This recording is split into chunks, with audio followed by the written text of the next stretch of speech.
Лес – это самое главное. Лес – легкие планеты. Его надо беречь, за ним надо ухаживать. Лес нужен, чтобы дышать кислородом, чтобы было красиво, чисто. У нас очень красивые леса, где можно съездить на отдых летом. Лес – это очень такое красивое место, где можно отдохнуть с душой. Мы чувствуем аромат шишек.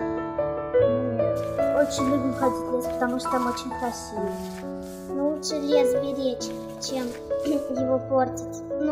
Если кто-то поставил костер, забыл, бывает, что загорается, или от солнца на бутылку стеклянную попадает, и земля загорается.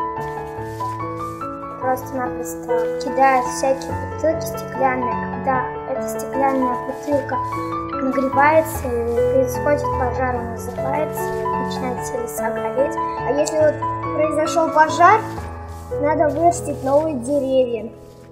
Надо родителям и детям, взрослым, сажать новые деревья. Хотя они очень долго растут, но все-таки, может быть, все-таки что-то вырастет. Может быть, опять будет у нас так красиво, как